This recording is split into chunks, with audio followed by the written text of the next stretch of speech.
प्रिय विद्यार्थियों, आज हम यूजीसी नेट जेआरएफ हिंदी साहित्य के पाठ्यक्रम में निर्धारित इकाई 9 के एक महत्वपूर्ण बिंदु दिल्ली दरबार दर्पण निबंध का पाठ करेंगे।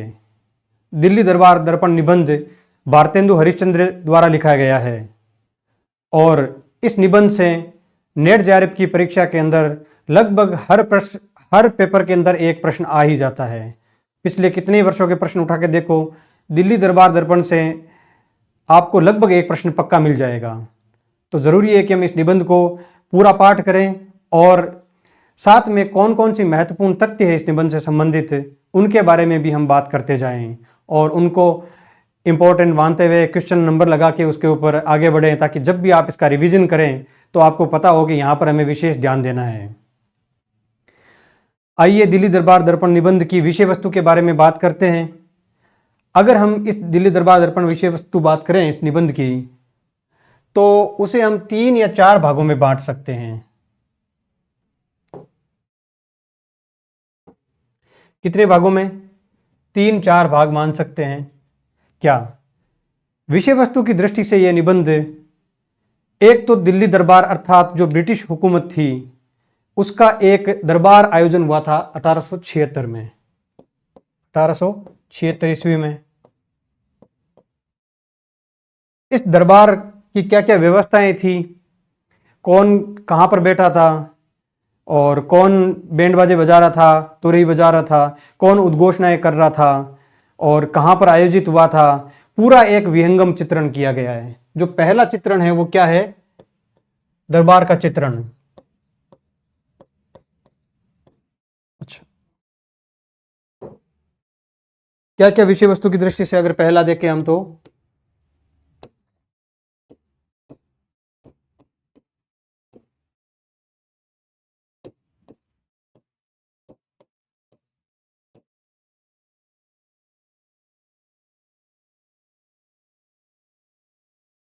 विहंगम चित्रण। ये जो बातें बता रहा हूं वो है विषय वस्तु की दृष्टि से। इस निबंध की क्या क्या विषय वस्तु है उसके बारे में बात कर रहे हैं।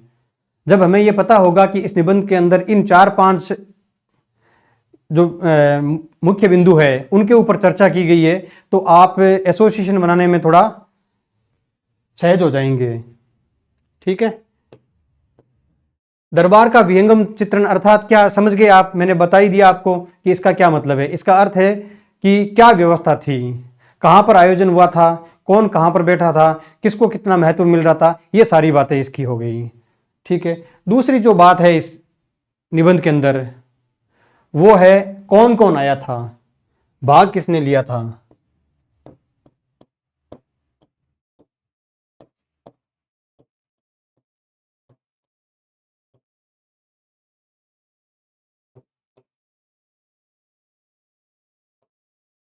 भाग लेने वालों का विवरण।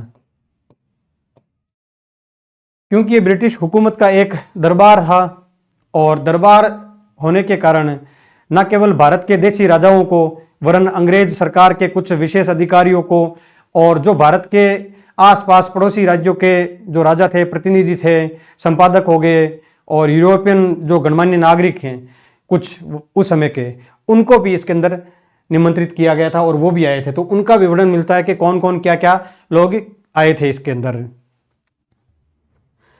तीसरी चीज मिलती है कि दरबार का आयोजन हुआ तो इस दरबार का प्रयोजन होगा कुछ ना कुछ।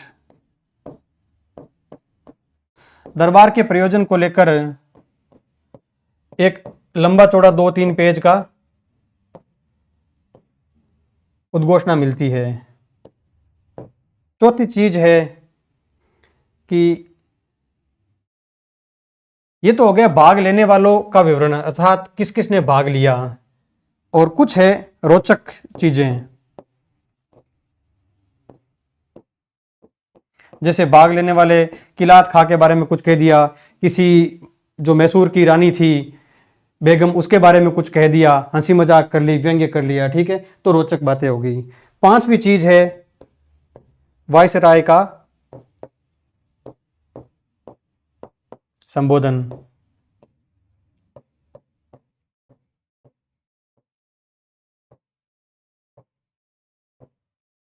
वायसराय का संबोधन, ये सारी बातें इस निबंध के अंदर हमें मिलती है। अलग अलग इसके सेक्शन है पूरे निबंध के, आप देख सकते हैं कि कौन सी बात कहाँ पर आई है, ये भी आपको पता चल जाएगा जब हम निबंध का पाठ करेंगे। तो जब वायसराय का संबोधन होता है तो इसका कारण ये है कि बहुत सारे ऐसे लोग हैं जो उस समय अंग्रेजी शासन की स्थापना में और उसके संचालन में सहयोगी हुए थे, उन सबको धन्यवाद अर्पित करना है वायसराय के संबोधन के अंदर। ये जो बातें अगर आप समझ लेंगे कि इस निबंध के अंदर ये 4-5 सारी घटनाएं या फिर विवरण किया गया है, तो इस निबंध को याद रखना आपके लिए आसान हो जाएगा। ठीक है, तो अब पाठ शुरू कर देते हैं हम। ये 4-5 चीजें आपको याद रखते हुए, ध्यान में रखते हुए इस निबंध को पूरा पढ़ेंगे और मैं बता दूंगा यहां पर ये चीजें कही गई है। ठीक है, निबंध क्या है? दिल्ली दरबार दर्पण। एक चीज और देख लीजिए आप कि इस निबंध का प्रकाशन कब हुआ था। दिल्ली दरबार दर्पण का आयोजन तो 1876 में हुआ था, 76-77 के अंदर, तो प्रकाशन भी 76-77 के अंदर हुआ था। ठीक है, और इस दरबार के समय वायसराय कौन था, यह प्रश्न अगर कभी पूछ ले, वैसे तो ये जीके का प्रश्न है लेकिन फिर भी क्योंकि यहां पर नाम दिया हुआ है लीटन, तो कौन था viceroy? Lord Lytton. Lord Lytton viceroy था।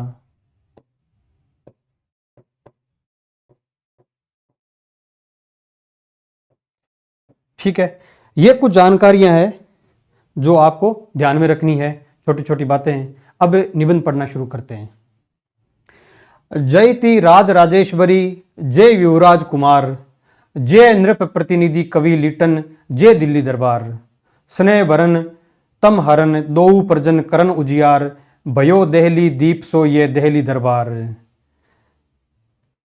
ठीक है, ये एक भारतेंदु क्योंकि कवि भी थे तो कुछ कविता की पंक्तियां लिख दी, और इन पंक्तियों को देखकर यही लगता है कि जो ब्रिटिश साम्राज्य है उसकी यहां पर तारीफ ही मिलती है।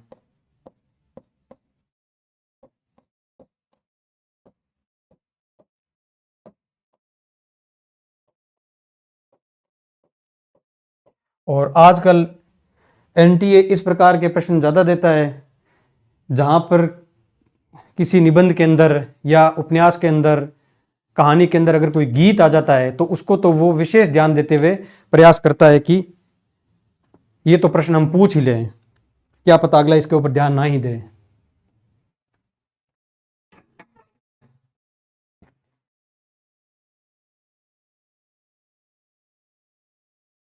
तो इन पंक्तियों को भी आपको याद रखना है। क्या है? जयति राज राजेश्वरी, जय युवराज कुमार, जय नृप प्रतिनिधि कवि लीटन, जय दिल्ली दरबार।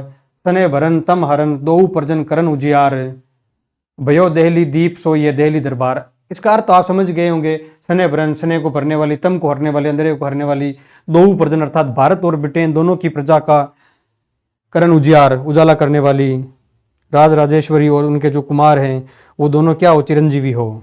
ये सारी बात यहाँ पर कही गई है। ठीक है, आगे बढ़ते हैं। क्या है इस निबंध के अंदर? और यहाँ से निबंध शुरू होता है। सब राजाओं की मुलाकातों का हाल अलग अलग लिखना आवश्यक नहीं, क्योंकि सबके साथ वही मामूली बातें हुई। सब बड़े बड़े शासनाधिकारी राजाओं को एक एक रेशमी झंडा, यहाँ से आप नोट करते चले, सब शासनाधिकारी राजाओं के लिए बात की जा रही है यहाँ पर, राजाओं को एक एक रेशमी झंडा और सोने का तगमा मिला। ठीक है, यह प्रश्न पूछ सकते हैं क्या मिला था। झंडे अत्यंत सुंदर थे। पीतल के चमकीले मोटे मोटे डंडों पर राज राजेश्वरी का एक मुकुट बना था और एक पट्टी लगी थी जिस पर डंडा पाने वाले राजा का नाम लिखा था, और फरहरे पर जो डंडे से लटकता था स्पष्ट रीति पर उनके शस्त्र आदि के चिन्ह बने हुए थे। झंडा और तगमा देने के समय श्रीयुत वायसराय ने हर एक राजा से ये वाक्य कहे। श्रीयुत वायसराय ने ये वाक्य कहे। क्या वाक्य कहे? देखते हैं आगे। मैं श्रीमती महारानी की तरफ से यह झंडा खास आपके लिए देता हूं, जो उनके हिंदुस्तान की राज राजेश्वरी की पदवी लेने का यादगार रहेगा। हिंदुस्तान की राज राजेश्वरी की पदवी लेने का यादगार रहेगा। तो लगभग हमें यहीं से मिल जाता है एक तो कि इस दरबार का प्रयोजन क्या था। श्रीमती को भरोसा है जब कभी यह झंडा खुलेगा आपको उसे देखते ही केवल इसी बात का ध्यान होगा कि इंग्लिस्तान के राज्य के साथ आपके खेर का राजसी घराने का कैसा दृढ़ संबंध है, वरन यह भी कि सरकार की यही बड़ी भारी इच्छा है कि आपके कुल को प्रतापी, प्रारब्धी और अचल देखे। मैं श्रीमती महारानी हिंदुस्तान की राजराजेश्वरी की आज्ञा अनुसार आपको यह तगमा भी पहनाता हूँ। ईश्वर करे आप इसे बहुत दिन तक पहने और आपके बाद यह आपके कुल में बहुत दिन तक रहकर इस शुभ दिन की याद दिलावे जो इस पर छपा है। ठीक, इसमें कुछ और याद रखने वाली बात है नहीं। शेष राजाओं को उनके पद के अनुसार सोने या चांदी के केवल तगमे ही मिले। क्या था फर्क, क्या था? सोने या चांदी के तगमे शेष राजाओं को, और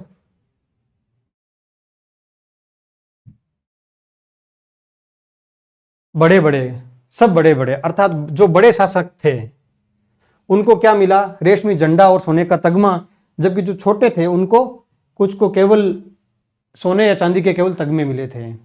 अब बात करते किलात के खां की। वैसे तो ये स्पष्ट नहीं है निबंध के अंदर, लेकिन फिर भी अगर देखें तो किलात के खां का अर्थ है यहाँ पर बलूचिस्तान के कोई खान जो आसपास अफगानिस्तान के शासक थे वो आए थे, बलूचिस्तान।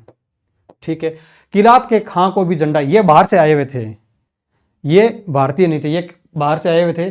किलात के खां को भी झंडा नहीं मिला, झंडा नहीं मिला, पर उन्हें एक हाथी जिस पर 4000 की लागत का होदा था, जड़ऊ गहने, घड़ी, कार चौबी होगा साथ, कार चौबी, कपड़े, कम खाब के थान वगैरह सब मिलाकर 25,000 की। ये आप नोट कर लेना। जब मैं क्वेश्चन लिख रहा हूं ना यहां पर क्यों, तो आपको यह समझना है कि यहां प्रश्न बनने की संभावना है। चीजें तोहफे में मिली, यह बात किसी दूसरे के लिए नहीं हुई थी। ठीक है, किसी दूसरे के लिए नहीं हुई थी। इसके सिवाय जो सरदार उनके साथ आए थे उन्हें भी किश्तियों में लगाकर 10,000 रुपये की चीजें दी गई। प्राय लोगों को इस बात के जानने का उत्साह होगा कि खां का रूप और वस्त्र कैसा था, खां का रूप और वस्त्र कैसा था। ये मैंने कहा था ना, कुछ कुछ रोचक बातें बीच में कहते हैं, इसी वजह से ये निबंध है, नहीं तो ये चित्रण ही है केवल दरबार का, तो वो भी बताते चलते हैं। दिल्ली दरबार दर्पण निबंध को, क्योंकि भारतवर्षोन्नति जो निबंध था वो तो छोटा सा था, उसके अंदर तो इतनी कोई बातें नहीं है, लेकिन दिल्ली दरबार दर्पण बड़ा निबंध है और भारतेंदु की इस निबंध से कई बार प्रश्न पूछा जाता है। तो आपको, क्योंकि देखो जब हमने कोर्स शुरू किया तो हमने ये बात की थी कि हम एक एक जो रचना है उसका पाठ करेंगे। मैं आपको उपन्यास भी इस कक्षा के अंदर पढ़ाऊंगा, पूरा हाथ में ले लूंगा किताब, आप भी ले लेना और पाठ करेंगे, और बीच में जो अच्छी चीज़ लगेगी वो पढ़ते जाएंगे। निबंध, उपन्यास, कविता, कहानी, इनका रस भी आना चाहिए पढ़ते हुए। और हम क्या करते हैं कि जो अध्यापक है वो इन रचनाओं को छोड़ देते हैं, केवल हिंदी साहित्य का इतिहास पढ़ाते रहते हैं। वो पढ़ाना भी जरूरी है, वो भी पढ़ाएंगे हम, लेकिन रचनाएं बहुत ज़्यादा जरूरी है। रचनाओं को जब कोई भी अध्यापक रस लेके पढ़ाएगा आपको, तो आपका भी उसके अंदर रस जागेगा। ठीक है, तो रस जगाने के लिए हम पूरा पाठ पढ़ेंगे, तो आप इससे बोर मत होना। निबंध पढ़ रहे हैं और साथ साथ में आप अपना खोल लेना निबंध के पन्ने और साथ साथ में पढ़ते जाना, और जहां पर मैं क्वेश्चन लिख रहा हूं वहां आप भी क्वेश्चन लगा लेना कि यहां से प्रश्न बन सकता है। ठीक है, टुकड़ों में करके निबंध को लिखा गया है, बताया गया आपको कि भाई ये इस निबंध की विषय वस्तु है। जो 4-5 विषय वस्तु बताई थी, उसका कारण है कि आपको याद रहने में आसानी होगी कि इस निबंध के अंदर वास्तव में लिखा क्या है। निसंदेह जो कपड़ा खां पहने थे वह उनके साथियों से बहुत अच्छा था, तो भी उनकी या उनके किसी साथी की शोभा उन मुगलों से बढ़कर न थी। किनसे? उन मुगलों से बढ़कर न थी जो बाजार में मेवा लिए घूमा करते थे। हाँ, कुछ फर्क था, तो इतना था कि लंबी घनी दाढ़ी के कारण खां साहब का चेहरा बड़ा भयानक लगता था।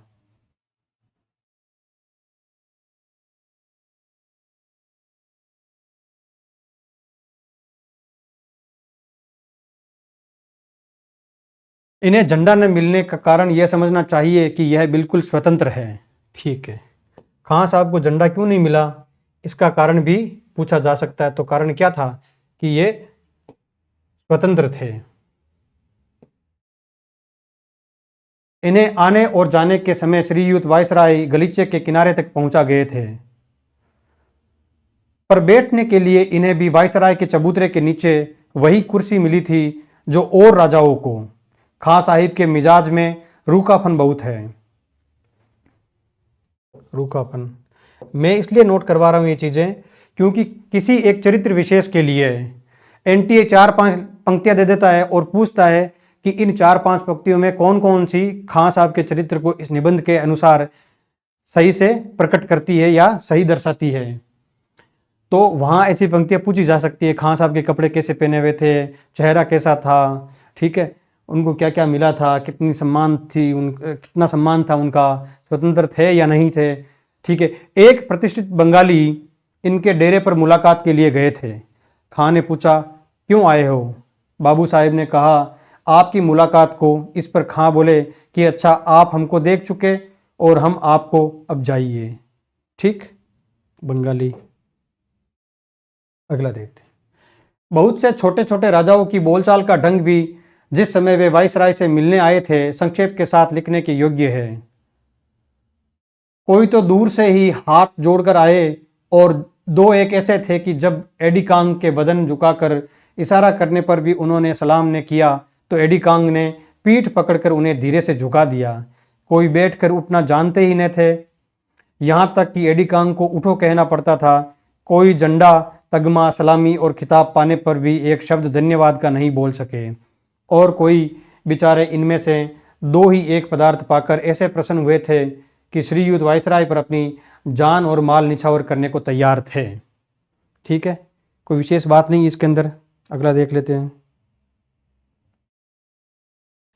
सबसे बढ़कर बुद्धिमान हमें एक महात्मा दिखाई पड़े जिनसे वायसराय ने कहा कि आपका नगर तो तीर्थ गिना जाता है, पर हम आशा करते हैं कि आप इस समय दिल्ली को भी तीर्थ के समान पाते हैं।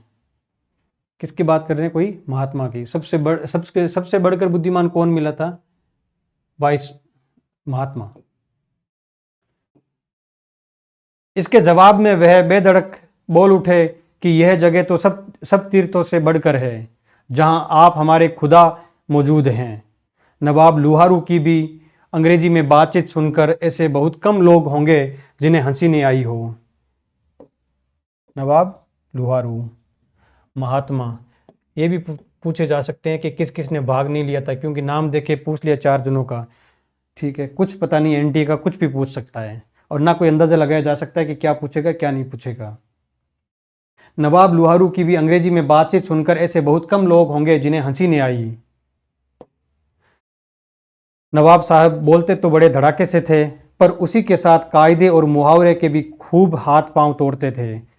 कितने वाक्य ऐसे थे जिनके कुछ अर्थ ही नहीं हो सकते, पर नवाब साहिब को अपनी अंग्रेजी का ऐसा कुछ विश्वास था कि अपने मुंह से केवल अपने ही को नहीं वरन अपने दोनों लड़कों को भी अंग्रेजी, अरबी, ज्योतिष, गणित आदि ईश्वर जाने कितनी विद्याओं का पंडित बखान गए। ठीक है, अपने लड़कों को भी बता दिया कि हम ये भाषा जानते हैं या ये विज्ञान, अरबी, ज्योतिष, गणित जानते हैं। नवाब साहिब ने कहा कि हमने और रईसों की तरह अपनी उम्र खेल कूद में नहीं गंवाई, वरन लड़कपन ही से विद्या के उपार्जन में चित्त लगाया और पूरे पंडित तथा कवि हुए। इसके सिवाय नवाब साहिब ने बहुत से राजभक्ति के वाक्य भी कहे। वायसराय ने उत्तर दिया कि हम आपकी अंग्रेजी विद्या पर इतना मुबारकबाद नहीं देते जितना अंग्रेजों के समान आपका चित्त होने के लिए। अब ये यहाँ पर व्यंग्य भी हो सकता है और ये प्रशंसा भी हो सकती है अंग्रेजी जो जीवन शैली है या जो विचारधारा है उनकी विचार शैली उसकी। फिर नवाब साहिब ने कहा कि मैंने इस भारी अवसर के वर्णन में अरबी और फारसी का एक पद्य ग्रंथ बनाया है। किस भाषा का? अरबी और फारसी। किसने बनाया? नवाब लुहारू ने,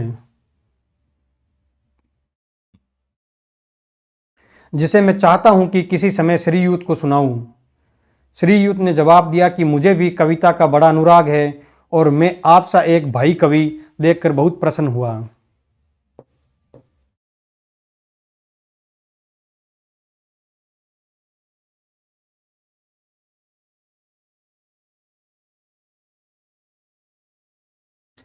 ये और नोट कर लीजिए कि मैं आपसा एक भाई कवि ब्रदर पोइट देखकर बहुत प्रसन्न हुआ तथा आपकी कविता सुनने के लिए कोई अवकाश का समय निकालूंगा। अब ये प्रश्न पूछा जा सकता है किसको भाई कवि से संबोधित किया था, तो आपको ध्यान रखना है कि किसको किया था। 29 तारीख को सबके अंत में महारानी तंजौर वायसराय से मुलाकात को आई। वायसराय से मुलाकात को आई कौन? 29 तारीख को सबसे अंत में। यह भी प्रश्न पूछा जा सकता है सबसे अंत में कौन आई? महारानी तंजौर। वायसराय से मुलाकात को आई। ये ताश का सब वस्त्र पहने थी और मुंह पर ताश का नकाब पड़ा हुआ था। इसके सिवाय उनके हाथ पांव दस्ताने और मोजे से ऐसे ढके थे कि सबके जी में उन्हें देखने की इच्छा ही रह गई। महारानी के साथ में उनके पति राजा सखाराम साहिब और 2 लड़कों के सिवाय उनकी अनुवादक मिसेज फर्थ भी थी। महारानी ने पहले आकर वायसराय से हाथ मिलाया और अपनी कुर्सी पर बैठ गई। श्रीयुत वायसराय ने उनके दिल्ली आने पर अपनी प्रसन्नता प्रकट की और पूछा कि आपको इतनी भारी यात्रा में अधिक कष्ट तो नहीं हुआ?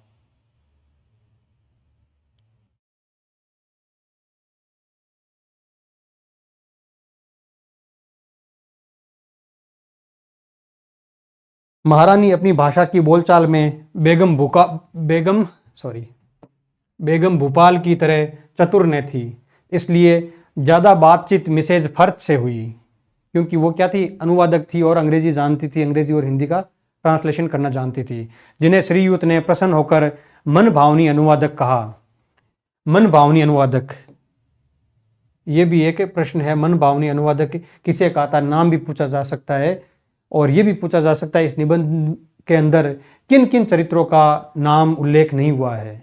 ठीक है, तो मिसेज फर्थ, महारानी तंजौर, बेगम भूपाल, इन सब का नाम आपको याद रखना है। वायसराय की किसी बात के उत्तर में एक बार महारानी के मुंह से यस निकल गया, जिस पर श्रीयुत ने बड़ा हर्ष प्रकट किया कि महारानी अंग्रेजी भी बोल सकती है।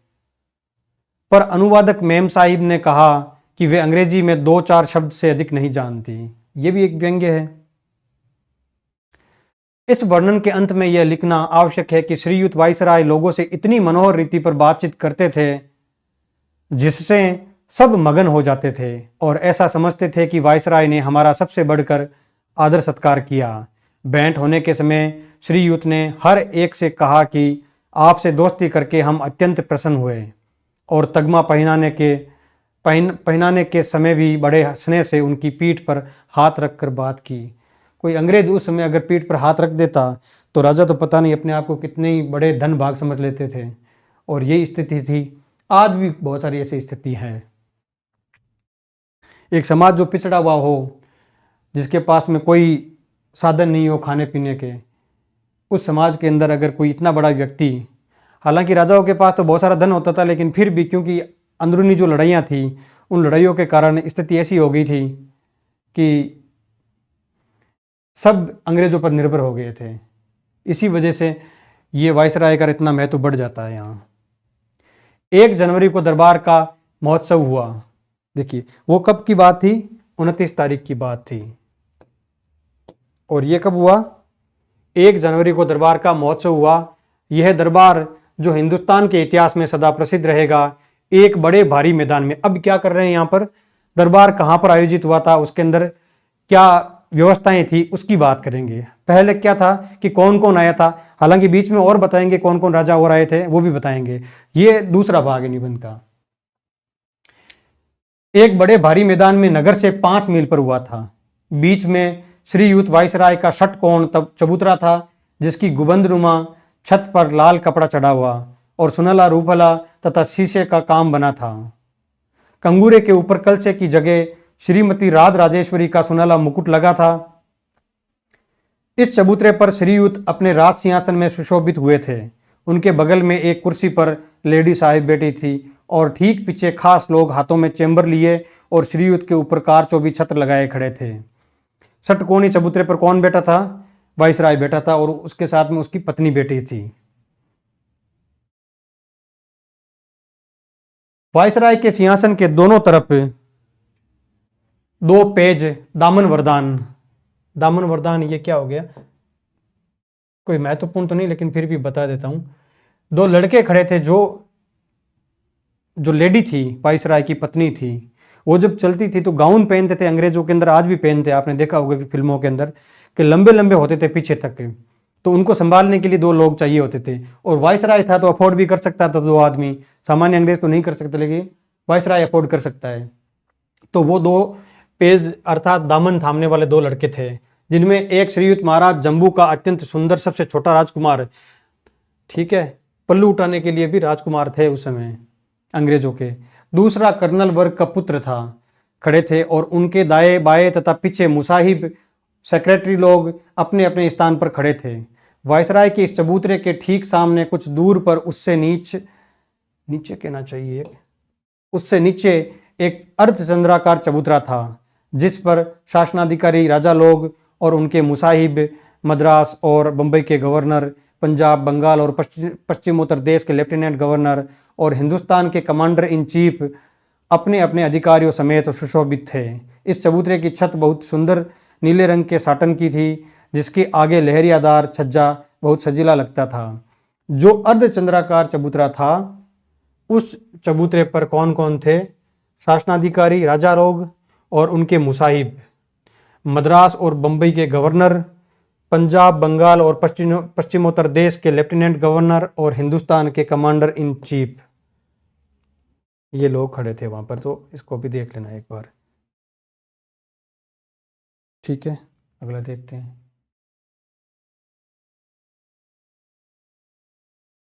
क्या हो गया इसके?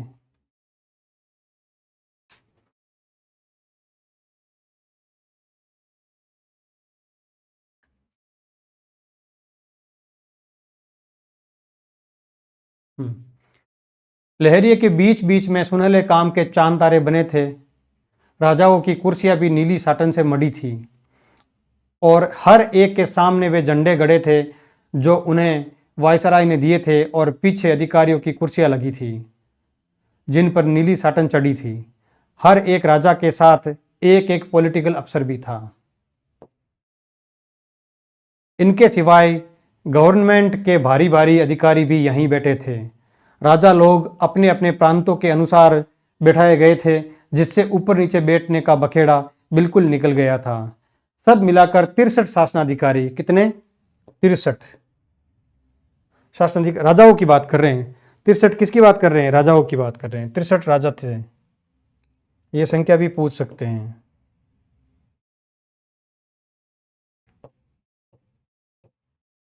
इस चबूतरे पर जगह मिली थी जिनके नाम नीचे लिखे गए। अब उन राजाओं के नाम लिख दिए इन्होंने। अब ये जो जितने नाम मैं पढ़ लेता हूं, एक बार याद करने की जरूरत नहीं है, क्योंकि कितना भी पढ़ लोगे तो भी याद कर नहीं पाओगे, तो इनको छोड़ते हुए आगे बढ़ना है। महाराजा अजयगढ़, बड़ौदा, बिजावर, भरतपुर, चरखारी, दतिया, ग्वालियर, इंदौर, जयपुर, जम्मू, जोधपुर, करौली, किशनगढ़, पन्ना, मैसूर, रीवा, उच्च, महाराणा, उदयपुर, महारा नहीं पढ़ेंगे, आगे बढ़ते हैं, ठीक है। संख्या 63 है, मैंने गिन ली है इसकी, ये याद रखना 63 लोग थे। देखो 2 चीजें आपको समझनी है। एक तो ये हो गए 63 नाम। अब इनको मैं कह रहा हूं याद करने की जरूरत नहीं है, क्योंकि ये कितना भी कोशिश करेंगे आप याद करना मुश्किल हो जाएगा, तो ये नहीं करना। लेकिन जैसे कि महारानी तंजौर का नाम आया था, किलात खां का नाम आया था, बेगम भोपाल का नाम आया था, ठीक है, लेडी फर्त का नाम आया था, ये जो जितने भी नाम है जिनके बारे में कुछ ना कुछ 1-2 पंक्तियां कही गई है पूरे निबंध के अंदर कहीं ना कहीं, वो नाम आपको जरूर याद करने हैं। उनसे संबंधित जो भी घटनाएं हुई है वो भी बात आपको याद रखनी है। ये जो नाम दे दिए सीधे सीधे, इनको याद करने की जरूरत नहीं है और किसी को भी याद नहीं रहेंगे। आजकल तो यूट्यूब पे चलने लग गया, लेकिन मेरा ये पहला जो मानने वाला व्यक्ति था, मुझे लगता है मैं ही था, हो सकता है अतिशयोक्ति हो, कि जो चीज़ किसी को नहीं आती ना वो आपको एग्जाम से बाहर नहीं करती, लेकिन जो चीज़ सबको आती है वो आपको आनी अति अनिवार्य है। तो ये ऐसी चीज़ है जो किसी को भी नहीं आएगी। तो ये अगर आप मान लो ऐसा प्रश्न आ भी गया, इन 63 में से कोई नाम दे दिया, आपको नहीं आ रहा, आपने टिप्पा मारा, सही हो गए तो ठीक, नहीं हुआ तो नहीं हुआ, आप ये मान के चलना कि ये प्रश्न किसी को नहीं आता। 100 की जगह 99 प्रश्न आए हैं एग्जाम के अंदर, ऐसी कुछ चीज़ें हैं जिनको मैं छुड़ाऊंगा भी आपसे कि इनको याद मत करो, नहीं याद होगी। ठीक है, आगे बढ़ते हैं। वायसराय के सिंहासन के पीछे परंतु राजसी चबूतरे की अपेक्षा उससे अधिक पास धनुषकंड के आकार की 2 श्रेणियां चबूतरों की ओर बनी थी। धनुषकंड के आकार की 2 श्रेणियां चबूतरों की ओर बनी थी, जो 10 भागों में बांट दी गई थी। इन पर आगे की तरफ थोड़ी सी कुर्सियां और पीछे सीढ़ी नुमा बेंचें लगी थी, जिन पर नीला कपड़ा मढ़ा था। यहाँ ऐसे राजाओं को जिन्हें शासन का अधिकार नहीं और दूसरे सरदारों, रईसों, समाचार पत्रों के संपादकों और यूरोपियन तथा हिंदुस्तानी अधिकारियों को जो गवर्नमेंट के न्योते में आए थे या जिन्हें तमाशा देखने के लिए टिकट मिले थे, बैठने की जगह दी गई थी, ये लोग थे। ये 3000 के लगभग लोग होंगे। किलात के खा, गोवा के गवर्नर जनरल, विदेशी राजदूत, बाहरी राज्यों के प्रतिनिधि समाज और अन्य देश संबंधी कांसल लोगों की कुर्सियां भी श्रीयुत वायसराय के पीछे सरदारों और रईसों की चौकियों के आगे लगी थी। ये बैठने की व्यवस्था बताई है, इसमें भी आपको कुछ ज़्यादा विशेष याद रखने की ज़रूरत है नहीं। दरबार की जगह दक्षिण तरफ 15,000 से ज़्यादा सरकारी फौज हथियार बांधे लेस खड़ी थी। 15,000 की फौज, ठीक है। देखो 15,000 की फौज हो गई, 3,000 ऐसे लोग थे जिन्हें शासन का अधिकार नहीं था, आए हुए थे।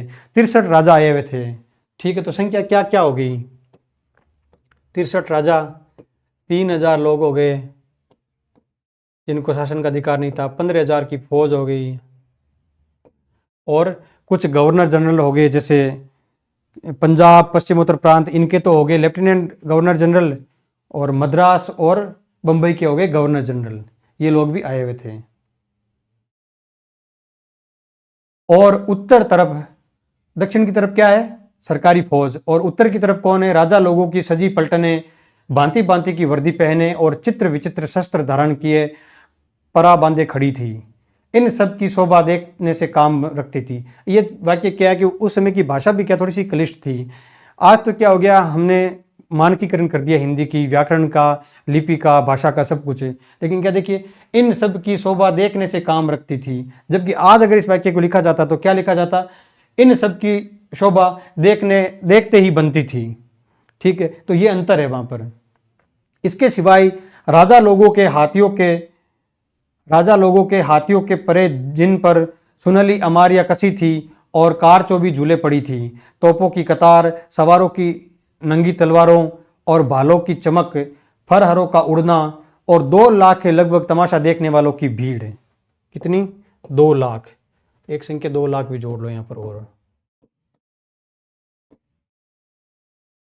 भीड़ जो मैदान में डटी थी, ऐसा समा दिखलाती थी जिसे देख जो जहां था वहीं हक्का बक्का ही खड़ा रह जाता था। वायसराय के सिंहासन के दोनों तरफ हाईलैंडर लोगों को गार्ड ऑफ ऑनर बाजे वाले थे। गार्ड ऑफ ऑनर और बाजे वाले थे वायसराय के सिंहासन के दोनों तरफ। ये हो गया उसका विहंगम दृश्य, जिसकी मैं बात कर रहा था। एक विहंगम दृश्य दिखाते हैं भारतेंदु पूरे दरबार का। शासनाधिकारी राजाओं के चबूतरे पर जाने के जो रास्ते बाहर की तरफ थे, उनके दोनों ओर भी गार्ड ऑफ ऑनर खड़े थे। Guard of honour. 11:45 तक सब दरबारी लोग अपनी अपनी जगहों पर आ गए थे। ठीक 12 बजे श्री युत वायसराय की सवारी पहुंची और धनुषखंड आकार के चबूतरों की श्रेणियों के पास एक छोटे से खंबे के दरवाजे पर ठहरी। सवारी पहुंचते ही बिल्कुल फौज ने शस्त्रों से सलामी उतारी, पर तोपें नहीं छोड़ी। कौन आ गया था? वायसराय आ गए थे 12 बजे, और उनके आने से फौज ने शस्त्रों से सलामी उतारी पर तोपें नहीं छोड़ी। खंबे में श्रीयुत ने जाकर स्टार ऑफ इंडिया के परम प्रतिष्ठित पद के ग्रैंड मास्टर का वस्त्र धारण किया। ग्रैंड मास्टर का, स्टार ऑफ इंडिया के परम प्रतिष्ठित पद। यहां से श्रीयुत राजसी छत्र के तले अपने राज सिंहासन की ओर बढ़े। ठीक है। श्री लेडी लीटन श्रीयुत के साथ थी और दोनों दामन बरदार बालक, जिनका हाल ऊपर लिखा गया है, पीछे 2 तरफ से दामन उठाए हुए थे। श्रीयुत के चलते ही बंदीजन हेरल्ड लोगों ने अपनी तुरियां एक साथ बहुत मधुर रीति पर बजाई और फौजी बाजे से ग्रैंड मार्च बजने लगा। जब श्रीयुत राज सिंहासन वाले मनोहर चबूतरे पर चढ़ने लगे तो ग्रैंड मार्च का बाजा बंद हो गया और नेशनल एंथेम अर्थात गॉड सेव द क्वीन ईश्वर महारानी को चिरंजीवी रखे हैं। अब देखिए, ईश्वर महारानी को चिरंजीवी रखें। दिसंबर 2025 वाला जो पेपर हुआ था,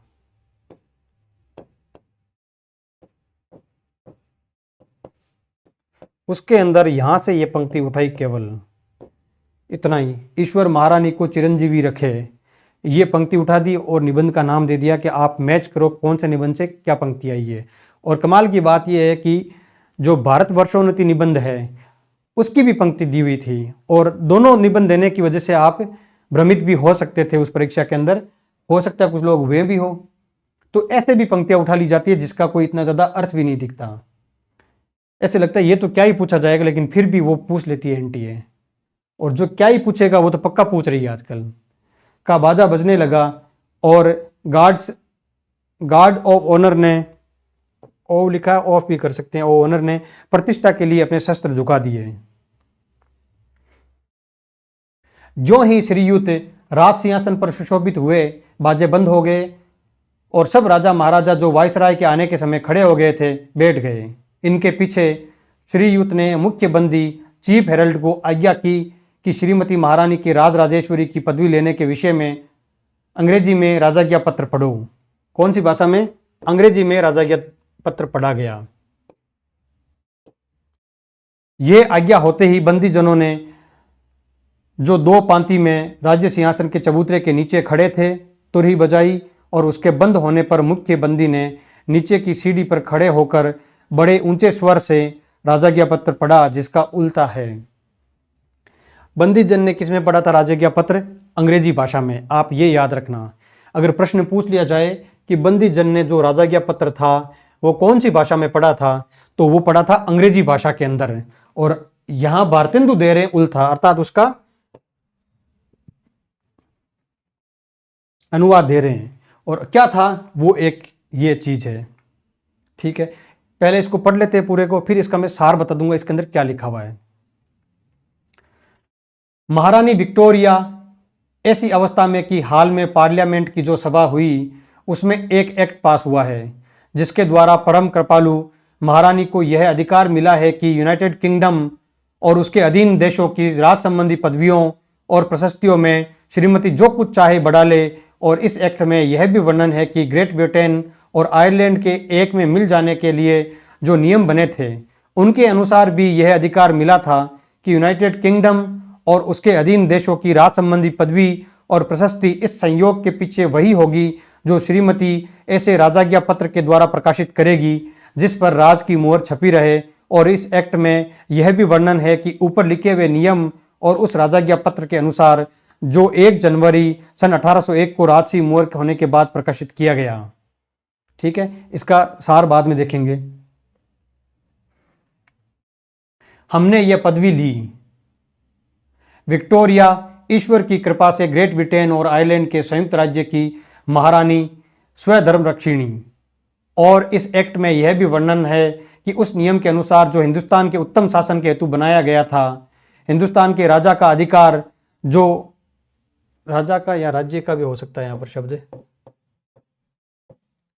जो उस समय तक हमारी ओर से ईस्ट इंडिया कंपनी को सुपुर्द था, अब हमारे निज अधिकार में आ गया और हमारे नाम से उसका शासन होगा। इस नए अधिकार की हम कोई विशेष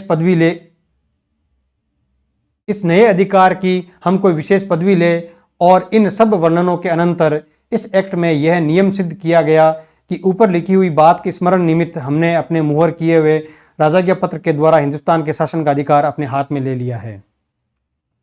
ठीक है, हमको यह योग्यता होगी कि यूनाइटेड किंगडम और उसके अधीन देशों की राज संबंधी पदवियों और प्रशस्तियों में जो कुछ उचित समझे बढ़ा लें। इसलिए अब हम अपने प्रीवी काउंसिल की सम्मति से योग्य समझकर यह प्रचलित और प्रकाशित करते हैं कि आगे को जहां सुगमता के साथ हो सके सब अवसरों में और संपूर्ण राजपत्रों में जिनमें हमारी पदवियां और प्रशस्तियां लिखी जाती है, सिवाय किसके, ये शब्द आप देख लेना यहाँ पर, सिवाय सनद कमीशन, अधिकारदायक पत्र, दान पत्र, आज्ञा पत्र, नियोग पत्र और इसी प्रकार के दूसरे पत्रों के जिनका प्रचार यूनाइटेड किंगडम के बाहर नहीं है। यूनाइटेड किंगडम उसके अधीन देशों की राज संबंधी पदवियों में नीचे लिखा हुआ मिला दिया जाए। ठीक है, थोड़ा आपको मुश्किल से समझ में आएगा लेकिन मैं बता देता हूं आपको, फिर बाद में पूरा एक बार पढ़ लेते हैं। अर्थात लैटिन भाषा में, अच्छा यहां मुझे लगता है गड़बड़ कर दी ना थोड़ी सी।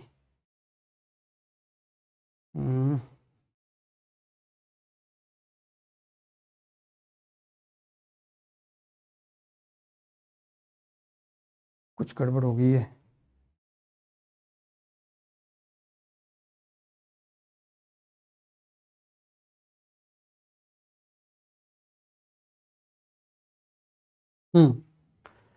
क्या था?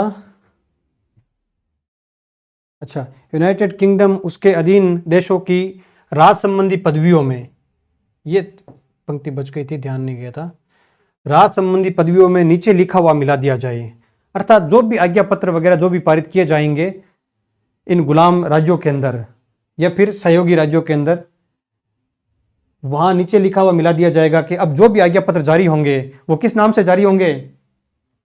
अर्थात लैटिन भाषा में इंडी एम्परेट्रिक्स, हिंदुस्तान की राज राजेश्वरी, और अंग्रेजी भाषा में एम्प्रेस ऑफ इंडिया, ये लिखा जाएगा। अब उन पदवियों में ये नाम लिखा जाएगा। ये बात इस पूरे दिल्ली दरबार दर्पण का ये प्रयोजन रहा है।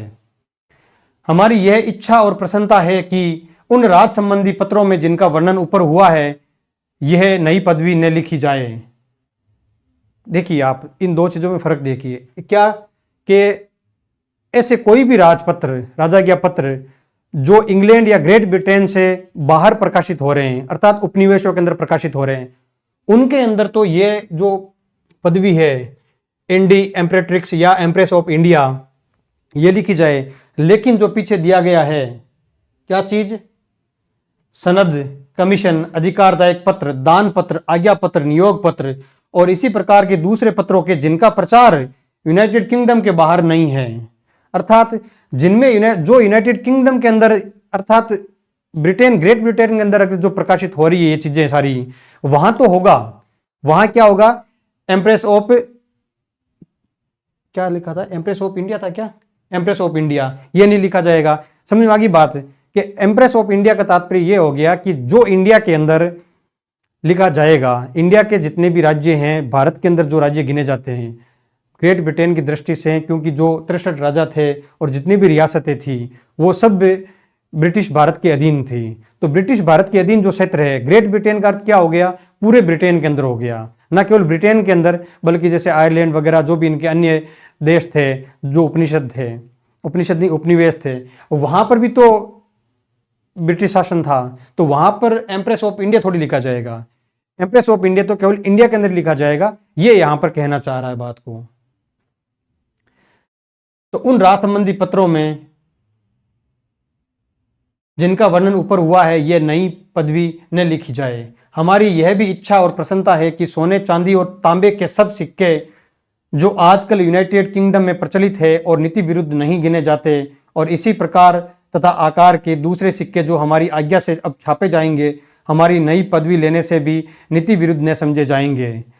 ठीक है, जैसे राजा बदल जाता है या राजा अपना नाम ले लेता है, कोई दूसरा परिवर्तित कर लेता है, तो वो यही चाहता है ना कि भाई मेरा शासन तो वैसे ही चलता रहे। तो पुराने जैसे नोट थे, मोदी जी ने नए नोट छपवा दिए तो कुछ दिन तक तो पुराने नोट चलते रहे, ठीक है, और फिर बाद में बंद कर देगी सरकार, तो बंद कर देगी। यही कहना चाह रहे हैं कि नोट बंद नहीं करने हैं।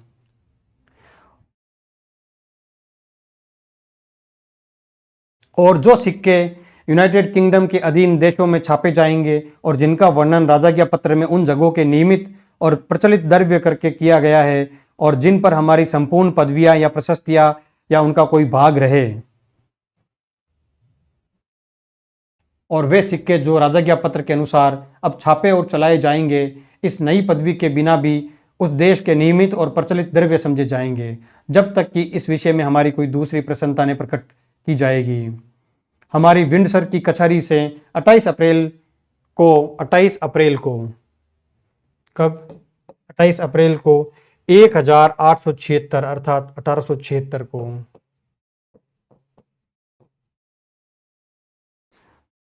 के सन में हमारे राज के 39वें बरस में प्रसिद्ध किया गया। ये सारी बात की ईश्वर महारानी को चिरंजीवी रखे, ये पंक्ति फिर यहाँ आ गई।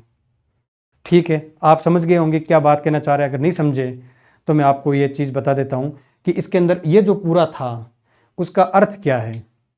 उसका अर्थ है कि ब्रिटिश संसद में एक अधिनियम पारित किया गया। उस अधिनियम के तहत जो ब्रिटिश साम्राज्य है उस साम्राज्य को कुछ अधिकार दिए गए, और वो अधिकार क्या थे कि वो अब से एम्प्रेस ऑफ इंडिया कही जाएगी। पहली बात तो क्या एम्प्रेस ऑफ इंडिया कही जाएगी।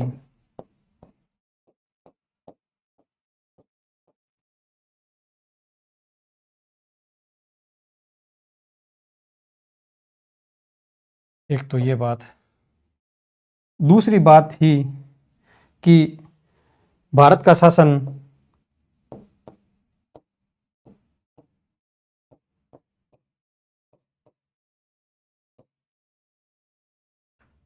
ईस्ट इंडिया से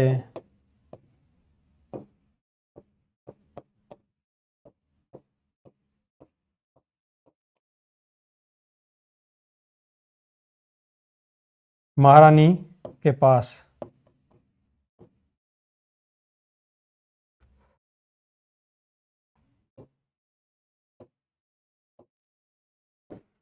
ठीक है, दूसरी बात ये। तीसरा क्या उद्देश्य था इसका, इस दरबार का, कि नई पदवी जोड़ दी गई। क्या राज राजेश्वरी या एम्प्रेस ऑफ इंडिया।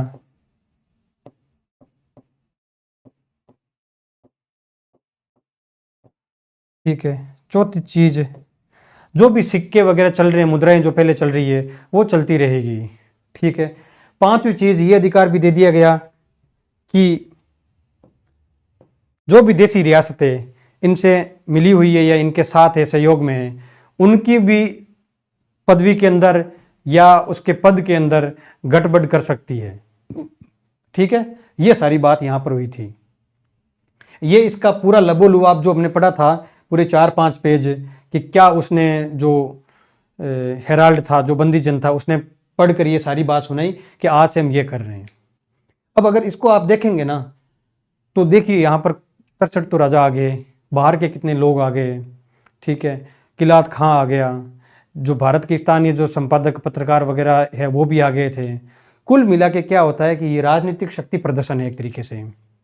ये ब्रिटिश हुकूमत का क्या है, अगर दिल्ली दरबार दर्पण निबंध को अगर एक शब्दों में कहा जाए कि दिल्ली दरबार दर्पण क्यों आयोजित हुआ था, दिल्ली दरबार क्यों आयोजित हुआ था, तो वो है राजनीतिक सत्ता की स्थापना करना, राजनीतिक सत्ता को दिखाना लोगों के सामने, और पूरे भारत के मन मस्तिष्क में ये बैठा देना कि अंग्रेजी सरकार पूरी तरीके से भारत के अंदर स्थापित हो चुकी है। ठीक है, ये इस पूरे जो इवेंट था उसका उद्देश्य था। ठीक है, क्लियर होगी बात, आगे पढ़ते हैं। जब चीफ हेरल्ड राजा के पत्र को अंग्रेजी में पढ़ चुका तो हेरल्ड लोगों ने फिर तुरही बजाई और इसके पीछे फॉरेन सेक्रेटरी ने उर्दू में तर्जुमा पढ़ा। देखो एक चीज और भी देखिए आप, फॉरेन सेक्रेटरी ने किस में पढ़ा तर्जुमा। तर्जुमा का अर्थ क्या होता है, अनुवाद।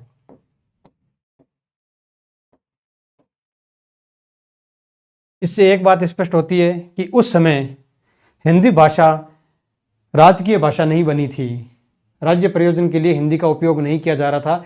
फॉरेन सेक्रेटरी ने उर्दू में तर्जुमा पढ़ा और उर्दू भाषा मानी जाती थी। और कमाल की बात यह है कि उर्दू वास्तव में तो 10-20% लोगों की भाषा थी उस समय, पूरे हिंदुस्तान की भाषा नहीं थी। हिंदुस्तान तो अलग अलग भाषाएं, हिंदी सहित अन्य भाषाएं बोलता था और स्थानीय बोलियां भी उसके अंदर थी। इसके समाप्त होते ही बादशाही झंडा खड़ा किया गया और तोप खाने से जो दरबार के मैदान में मौजूद था 101 तोपों की सलामी हुई। 34 सलामी होने के बाद बंदूकों की बाड़ें दगी और 101 सलामियां तोपों से हो चुकी।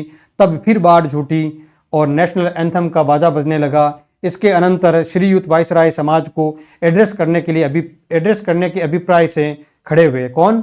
श्रीयुत वायसराय। श्रीयुत वायसराय के खड़े होते ही सामने के चबूतरे पर जितने बड़े बड़े राजा लोग और गवर्नर आदि अधिकारी थे वो भी खड़े हो गए। पर श्रीयुत ने बड़े आदर के साथ दोनों हाथों से हिंदुस्तानी रीति पर कई बार सलाम करके, दोनों हाथों से हिंदुस्तानी रीति पर कई बार सलाम करके सबसे बैठ जाने का अनुरोध किया, इशारा किया। यह काम श्रीयुत का जिससे हम लोगों की छाती दूनी हो गई। देखो, ये गुलाम मानसिकता की बात है। अब भारतेंदु के लिए ये शब्द जो मैं उपयोग में ले रहा हूं, हालांकि कुछ हिंदी के बड़े विद्वान उन्होंने उपयोग में लिया भी है कि भारतेंदु कहीं ना कहीं गुलाम मानसिकता से प्रभावित भी थे।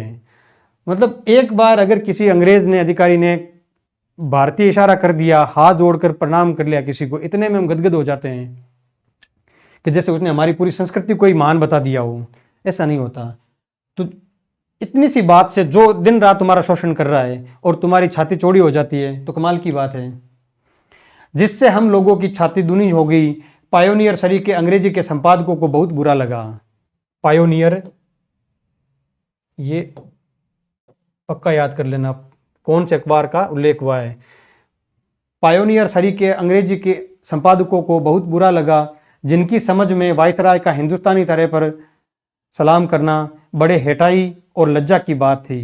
खैर, यह तो इन अंग्रेजी अखबार वालों की मामूली बातें हैं। श्रीयुत वायसराय ने जो उत्तम एड्रेस पढ़ा, उत्तम एड्रेस, नोबेल एड्रेस पढ़ा, उसका तर्जुमा हम नीचे लिखते हैं। उन्होंने भी अंग्रेजी में पढ़ा होगा और तर्जुमा अर्थात हम हिंदी में लिखते हैं इसको, या फिर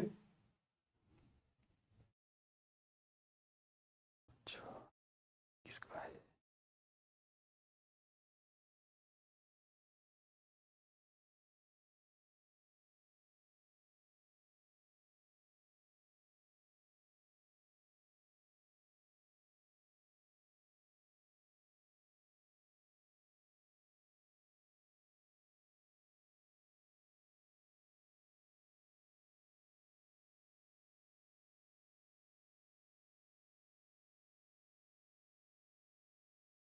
गलत रिमोट चला लिया तो कैमरा थोड़ा मिसप्लेस हो गया। अब सही है मुझे लगता है, ठीक है।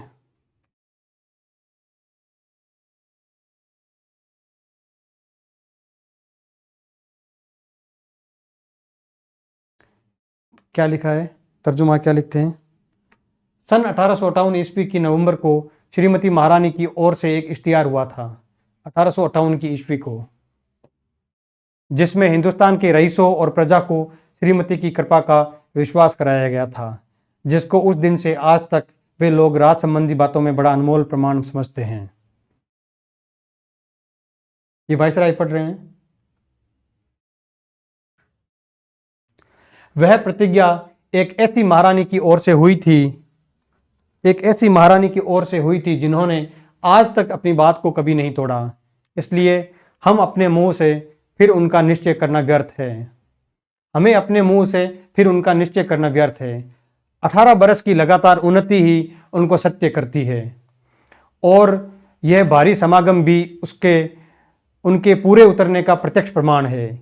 इस राज के रईस और प्रजा जो अपनी अपनी परंपरा की प्रतिष्ठा निर्विघ्न भोगते रहे और जिनकी उचित लाभों की उन्नति के यत्न में सदा रक्षा होती रही, उनके वास्ते सरकार की पिछले समय की उदारता और न्याय आगे के लिए पक्की जमानत हो गई है।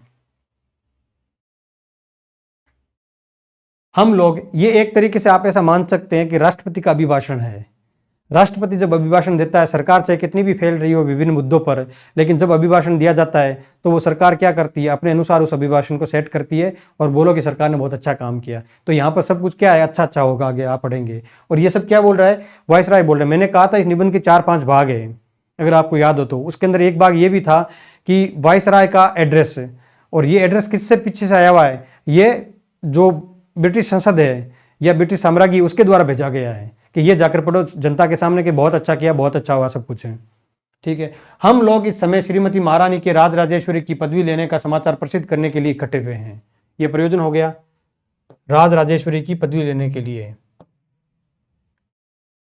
और यहां महारानी के प्रतिनिधि होने की योग्यता से मुझे आवश्यक है कि श्रीमती के उस कृपायुक्त अभिप्राय को सब पर प्रकट करूं, जिसके कारण श्रीमती ने अपने परंपरा की पदवी और प्रशस्ति में एक पद और बढ़ाया है।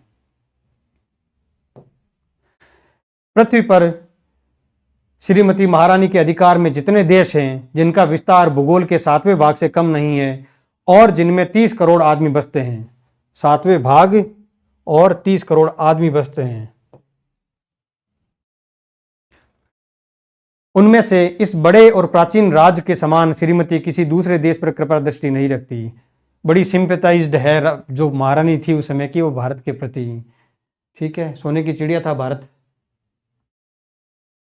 सब जगह और सदा इंग्लिस्तान के बादशाहों की सेवा में प्रवीण और परिश्रमी सेवक रहते आए हैं, परंतु उनसे बढ़कर कोई पुरुषार्थी नहीं हुए जिनकी बुद्धि और वीरता से हिंदुस्तान का राज सरकार के हाथ लगा और बराबर अधिकार में बना रहा। इस कठिन काम में जिसमें श्रीमती की अंग्रेजी और देशी प्रजा दोनों ने मिलकर भली भांति परिश्रम किया है, श्रीमती के बड़े बड़े स्नेही और सहायक राजाओं ने भी शुभ चिंतन के साथ सहायता दी है। जिनकी सेना ने लड़ाई की मेहनत और जीत में श्रीमती की सेना का साथ दिया है, जिनकी बुद्धिवर्धक सत्यशीलता के कारण मेल के लाभ बने और फैलते गए, जिनका यहाँ आज वर्तमान होना जो कि श्रीमती के राज राजेश्वरी की पदवी लेने का शुभ दिन है, इस बात का प्रमाण है कि वह श्रीमती के अधिकार की उत्तमता में विश्वास रखते हैं और उनके राज में एका बने रहने में अपना भला समझते हैं। क्या कह दिया इन्होंने कि जो राजा थे, लोग आए थे उस फंक्शन के अंदर, दरबार के अंदर, वो सब उपस्थित थे। इसका मतलब वो अंग्रेजी राज से खुश हैं और अंग्रेजी राज के वृद्धि के अंदर उनका महत्वपूर्ण योगदान रहा है, ये यहां पर कहा जा रहा है। श्रीमती महारानी इस राज को जिसे उनके पुरखों ने प्राप्त किया और श्रीमती ने दृढ़ किया, एक बड़ा भारी पैतृक धन समझती है। बड़ा भारी पैतृक धन समझती है जो रक्षा करने और अपने वंश के लिए संपूर्ण छोड़ने के योग्य है और उस पर अधिकार रखने से अपने ऊपर यह कर्तव्य जानती है कि अपने बड़े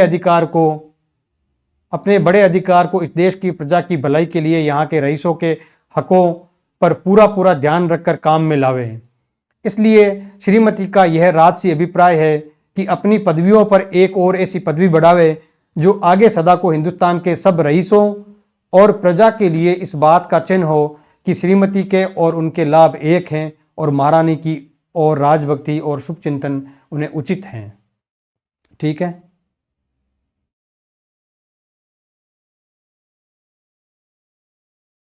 क्या हो गया इसके आज? वे राजसी घरानों की श्रेणियां जिनका अधिकार बदल देने और देश की उन्नति करने के लिए ईश्वर ने अंग्रेजी राज को यहां जमाया, प्राय अच्छे और बड़े बादशाहों से खाली न थी। जिनके अधिकार बदल देने अर्थात राजा थे तो उनको हटाकर अधीनस्थ कर लिया या फिर उनका क्षेत्र घटा दिया, बढ़ा दिया, ये सारी बात है यहाँ जमाया प्राय अच्छे और बड़े बादशाहों से खाली नहीं थी, परंतु उनके उत्तराधिकारियों के राज्य प्रबंध से उनके राज्य के देशों में मेल ने बना रह सका। सदा आपस में झगड़ा होता रहा और अंधेर मचा रहा। निर्बल लोग बलि के शिकार थे और बलवान अपने मद के।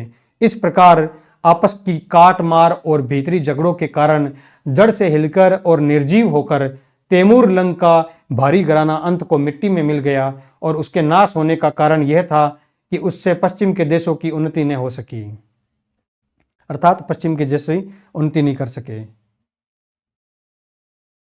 आजकल ऐसी राजनीति के कारण जिससे सब जात और सब धर्म के लोगों की समान रक्षा होती है, श्रीमती की हर एक प्रजा अपना समय निर्विघ्न सुख से काट सकती है।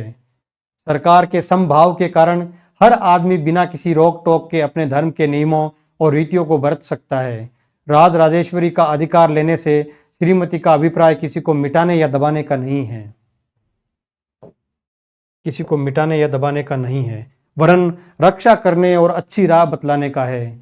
सारे देश की शीघ्र उन्नति और उसके सब प्रांतों की दिन पर दिन वृद्धि होने से अंग्रेजी राज के फल सब जगह प्रत्यक्ष दिखाई पड़ते हैं। कुल मिला के बात यह कि जो भी अब एड्रेस होगा आगे वायसराय का, उसके अंदर या तो ये कहा जाएगा कि आप लोगों ने बहुत सहयोग दिया, आपका धन्यवाद, या ये कहा जाएगा कि और कैसे अच्छा सहयोग कर सकते हो कि अंग्रेजी राज को और पुष्ट किया जा सके और अच्छे से हिंदुस्तानी जनता का शोषण किया जा सके, इसके लिए कैसे पुष्ट किया जाए। यही बात इस पूरे आगे जो तर्जुमा पड़ा है या पूरा जो भाषण पड़ा उसके अंदर दिखाई देती है।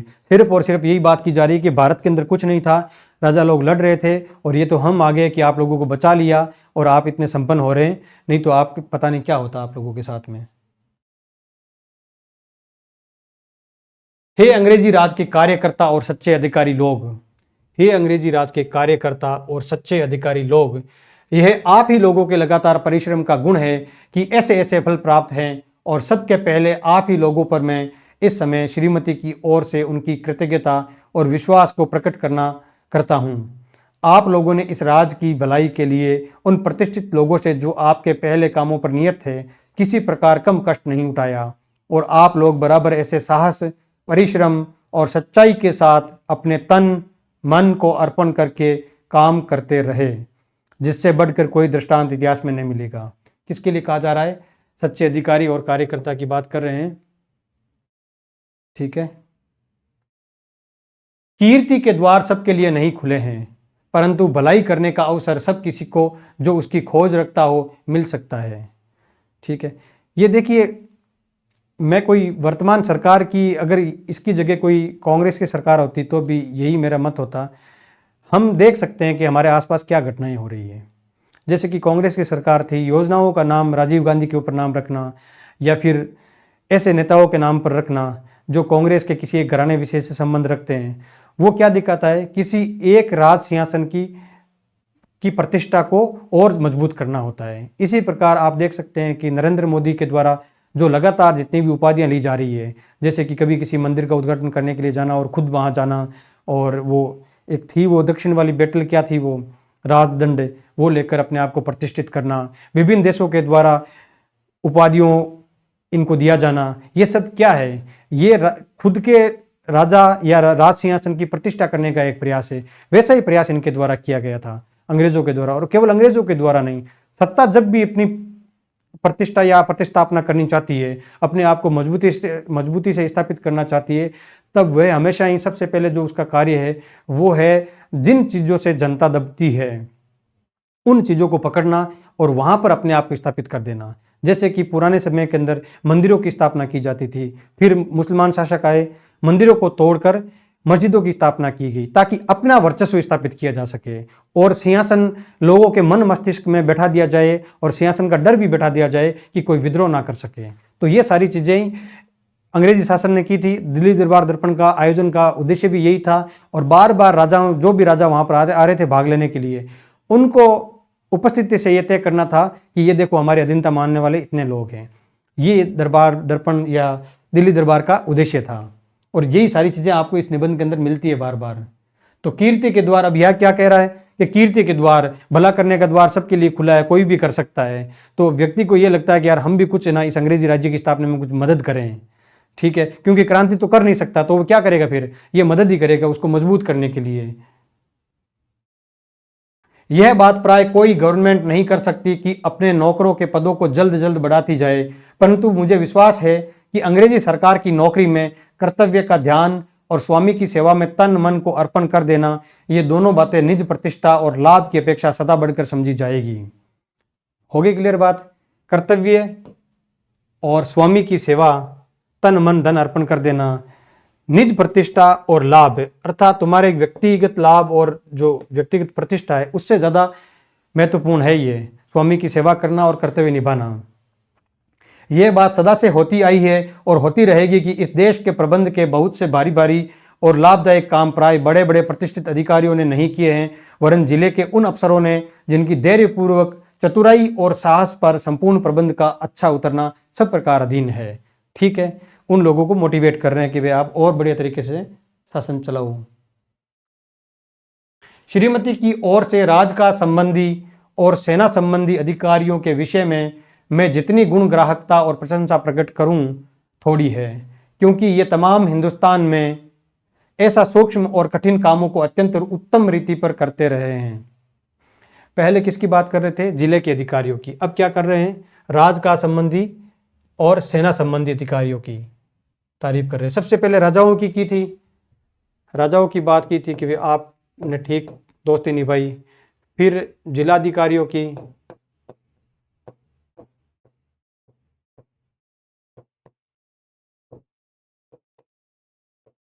फिर तीसरे नंबर पर किसकी आ गई? राजकाज और सेना अधिकारियों की। इसी प्रकार ये लगातार चलता रहेगा, क्योंकि ये तमाम हिंदुस्तान में ऐसा सूक्ष्म और कठिन कामों को अत्यंत उत्तम रीति पर करते हैं और करते रहे हैं और करते हैं, जिनसे बढ़कर सूक्ष्म और कठिन काम सरकार अधिक से अधिक विश्वास पात्र मनुष्यों को नहीं सौंप सकती। हे राजकाज संबंधी और सेना संबंधी अधिकारियों, जो कमसिनी में इतने भारी जिम्मे के कामों पर मुकर्रर होकर बड़े परिश्रम चाहने वाले नियमों पर तन मन से चलते हो और जो निज पुरुष से उन जातियों के बीच राज्य प्रबंध के कठिन काम को करते हो, जिनकी भाषा, धर्म और रीतें आप लोगों से भिन्न है, मैं ईश्वर से प्रार्थना करता हूं कि अपने अपने कठिन कामों को दृढ़ परंतु कोमल रीति पर करने के समय आपको इस बात का भरोसा रहे कि जिस समय आप लोग अपने जाति की बड़ी कीर्ति को थामे हुए हैं, जिस समय आप लोग अर्थात अंग्रेज लोग अपनी जाति की अर्थात अंग्रेज जाति की कीर्ति को थामे हुए हैं और अपने धर्म के दयाशील आज्ञाओं को मानते हैं, उसी के साथ आप इस देश के सब जाति और धर्म के लोगों पर उत्तम प्रबंध के अनमोल लाभों को फैलाते हैं। ठीक है। उस पश्चिम की सभ्यता के नियमों की बुद्धिमानी के साथ फैलाने के लिए, जिससे इस भारी राज का धन बराबर बढ़ता गया, हिंदुस्तान पर केवल सरकारी अधिकारियों का एहसान नहीं है, वरन यदि मैं इस अवसर पर श्रीमती की इस यूरोपियन प्रजा जो हिंदुस्तान में रहती है, यूरोपियन प्रजा जो हिंदुस्तान में रहती है, ठीक है, कुछ लोग तो थे ना यहाँ पर, यूरोपियन प्रजा जो भारत में रहती थी, उद्योग करती थी, व्यापार करती थी, वाणिज्य करती थी, ठीक है, पर सरकारी नौकर नहीं है। इस बात का विश्वास कराऊं कि श्रीमती उन लोगों के केवल उस राजभक्ति ही की गुणग्राहकता नहीं रखती जो वे लोग उनके और उनके सिंहासन के साथ रखते हैं, किंतु उन लाभों को भी जानती है और मानती है जो उन लोगों के परिश्रम से हिंदुस्तान को प्राप्त होते हैं। ठीक है, जैसे रेलवे का विकास हो गया, पोस्ट का विकास हो, टेलीग्राम का विकास हो गया, टेलीग्राम नहीं टेलीग्राफ का विकास हो गया, बिजली वगैरह, ये सारी चीज़ें जो विकसित कर रहे थे भारत में, उनकी बात की जा रही है जो यूरोप से भारत में आए हुए हैं। तो मैं अपनी पूज्य स्वामिनी के विचारों को अच्छी तरह ने वर्णन करने का दोषी ठहरूंगा अगर आपका मैंने बड़प्पन नहीं दिखाया या आपका प्रशंसा नहीं की तो। इस अभिप्राय से कि अपने राज्य के इस उत्तम भाग को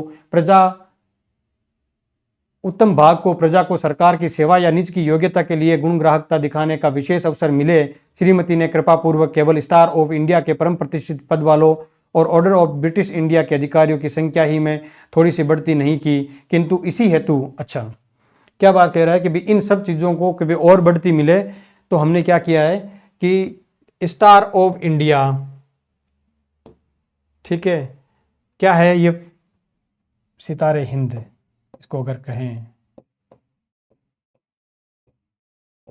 आपको पता होगा सितारे हिंद की उपाधि महात्मा गांधी को भी मिली थी, तो सितारे हिंद की क्या करेंगे, उपाधि देंगे। और सितारे हिंद कौन होगा, जो ब्रिटिश सरकार के पोषण में या ब्रिटिश सरकार या ब्रिटिश शासन की पुष्टि में अपना योगदान देगा, उसका सहयोग करता होगा। तो आपको पता होगा कि 1920 के अंदर या 1916 के अंदर जब प्रथम विश्व युद्ध प्रारंभ हुआ था, तो महात्मा गांधी ने क्या किया था, अंग्रेजी सरकार का पक्ष लिया था और इसी वजह से उन्हें सितारे हिंद की उपाधि दी गई थी। लेकिन बाद में महात्मा गांधी ने जब रोलेट एक्ट आया था, तो इस सितारे हिंद की उपाधि को वापस लौटा दिया था। तो स्टार ऑफ इंडिया के परम प्रतिष्ठित पद वालों और ऑर्डर ऑफ ब्रिटिश इंडिया, ये आर्मी के लिए दिया जाता था, सेना के लिए, के अधिकारियों की संख्या ही में थोड़ी बढ़ती नहीं की है, अर्थात अपने राजभक्तों को बढ़ाना था। किंतु इसी हेतु एक बिल्कुल नया पद, यह प्रश्न आ सकता है, बिल्कुल नया पद, इन दोनों की तो संख्या में क्या की थी, वृद्धि की थी, और नया पद और नियत किया है जो order of the Indian empire कहलाएगा। नया पद क्या है, order of the Indian empire, आपको याद रखना है, यहां पर order of the Indian empire है नया पद, और दो पद है स्टार ऑफ इंडिया और ऑर्डर ऑफ ब्रिटिश इंडिया। ये दो पदों के अंदर क्या है, संख्या में बढ़ोतरी की है, ये 3 पद है नाम। ठीक है, रह जाएगा याद, आगे बढ़े। हे हिंदुस्तान की सेना के अंग्रेजी और देसी अफसर और सिपाहियों, आप लोगों ने जो भारी भारी काम बहादुरी के साथ लड़ भिड़कर सब अवसरों पर किए और इस प्रकार श्रीमती की सेना की युद्ध कीर्ति को थामे रहे, उसका श्रीमती अभिमान के साथ स्मरण करती है।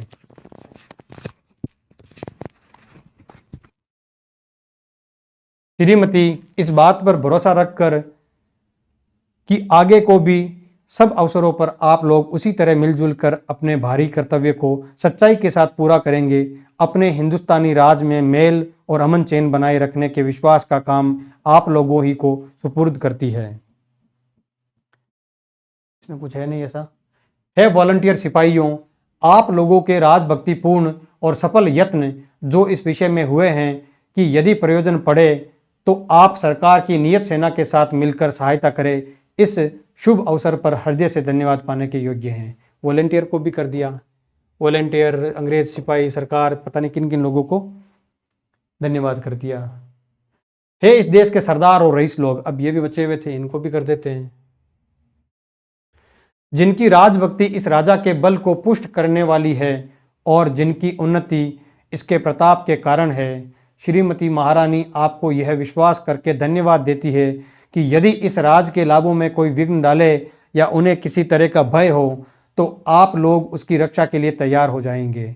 मैं श्रीमती की ओर से और उनके नाम से दिल्ली आने के लिए आप लोगों का जी से स्वागत करता और इस बड़े अवसर पर आप लोगों के इकट्ठे होने को इंग्लिस्तान के राज सिंहासन की ओर आप लोगों की उस राजभक्ति का प्रत्यक्ष प्रमाण गिनता हूँ जो श्रीमान प्रिंस ऑफ वेल्स के इस देश में आने के समय आप लोगों ने दृढ़ रीति पर प्रकट की थी।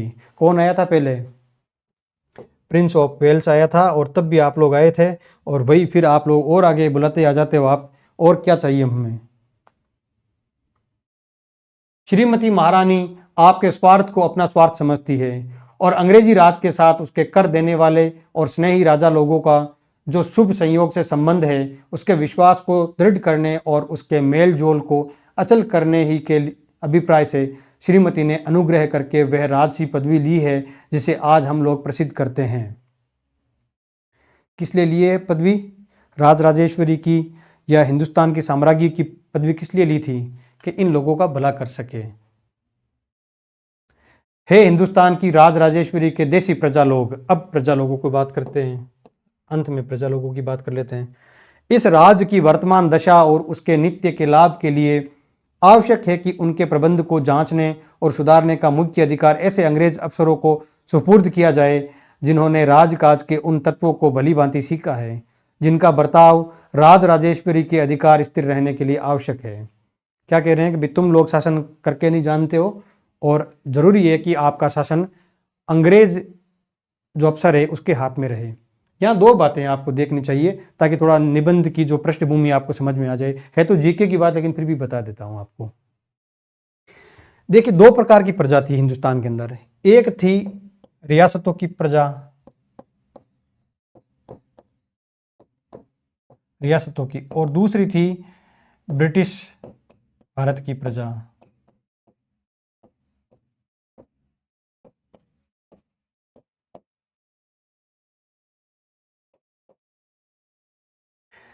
ब्रिटिश भारत की प्रजा से तात्पर्य है कि पूरे भारत के अंदर ब्रिटिश राज्य की हुकूमत नहीं थी, कुछ कुछ क्षेत्रों में थी।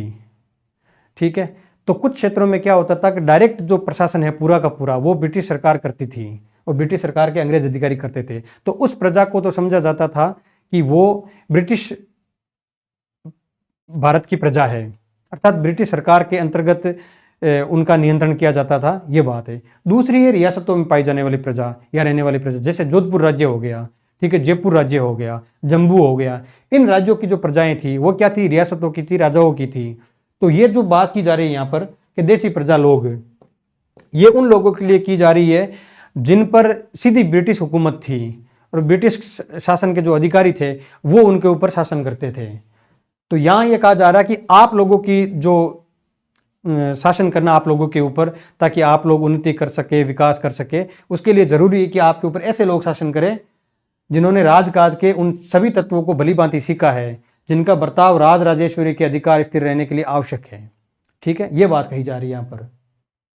इन्हीं राजनीति जानने वाले लोगों के उत्तम प्रयत्नों से हिंदुस्तान सभ्यता में दिन दिन बढ़ता जाता है और यही उसके राजकाज संबंधी महत्व का हेतु तथा नित्य बढ़ने वाली शक्ति का गुप्त कारण है। ठीक है, एक्चुअल में जो ये बात की जा रही है यहाँ पर पूरी, यहाँ तक की है जब बात देसी प्रजा के लोग से, आपने एक शब्द सुना होगा श्वेत अधिभार।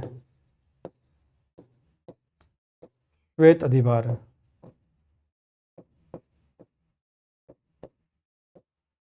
जो भी ये निबंध पढ़ रहे हैं, अगर उन्हें नहीं पता है तो उनको बता देता हूं कि अंग्रेजों को जब ये पूछा गया कि भाई आप भारत का जो शासन है वो छोड़ क्यों नहीं रहे हो, चले क्यों नहीं जाते छोड़कर, या अंग्रेजों ने नहीं, पूरे यूरोपियन जितने भी शासक थे जहां पर उपनिवेश स्थापित किए थे अपने, उन सभी के लिए प्रश्न है, विशेष रूप से भारत के संदर्भ में अंग्रेजों से है कि आप छोड़ के क्यों नहीं चले जाते।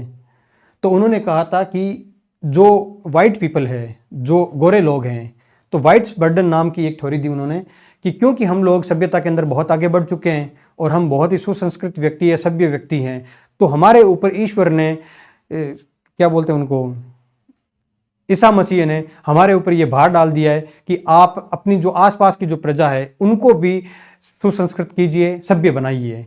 ये बात है, अर्थात ये वाइट्स बर्डन है, श्वेत दीवार है, ये हमारे ऊपर बोझ है। आपको लगता होगा हम शासन कर रहे हैं, लेकिन हमें पता है हम कितना परेशान हो रहे हैं आपके ऊपर शासन करने के लिए, ठीक है। और हम इस श्वेत दीवार को छोड़ नहीं सकते।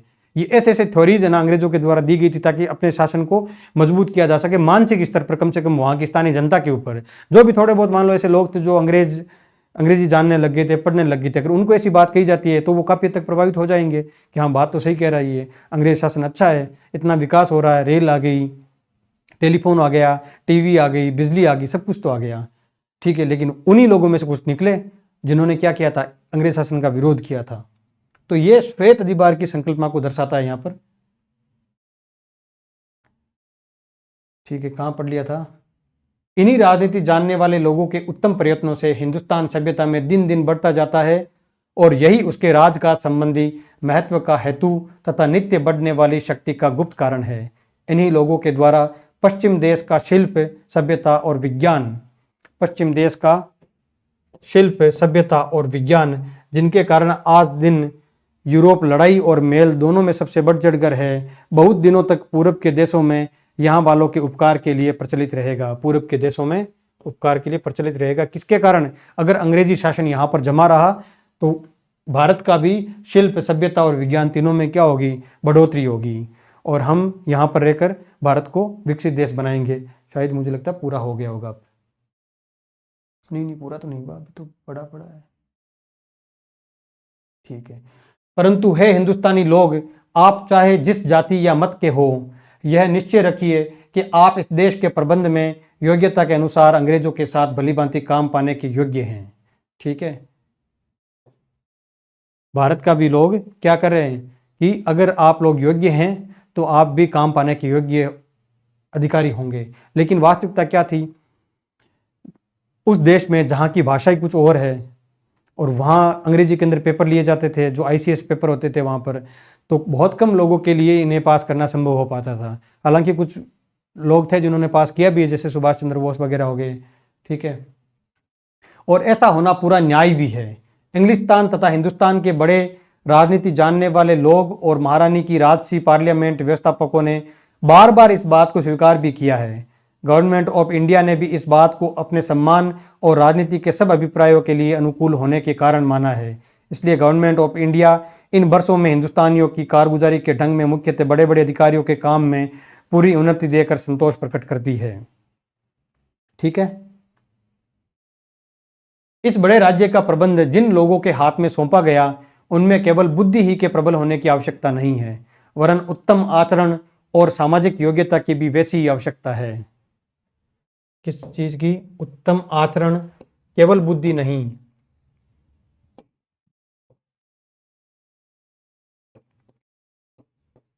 और सामाजिक योग्यता की भी वैसी ही आवश्यकता है। इसलिए जो लोग कुल, पद और परंपरा के अधिकार के कारण आप लोगों में स्वाभाविक ही उत्तम है, उन्हें अपने को और अपने संतान को केवल उस शिक्षा के द्वारा योग्य करना आवश्यक है जिससे कि वे श्रीमती महारानी राजराजेश्वरी की गवर्नमेंट की राजनीति के तत्वों को समझे और काम में ला सके, इस रीति से उन पदों के योग्य हो जिनके द्वार उनके लिए खुले हैं, ठीक है।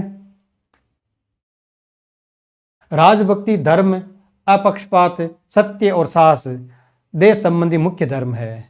अब ये भी प्रश्न हो गए यहाँ पर कि देश संबंधी मुख्य धर्म क्या क्या बताया है। देश संबंधी मुख्य धर्म क्या है, राजभक्ति, धर्म, अपक्षपात, सत्य और साहस। कितने हो गए, 1 2 3 4 और 5। 1 2 3 4 5, ठीक है। उनका सहज रीति पर बर्ताव करना आप लोगों के लिए बहुत आवश्यक है।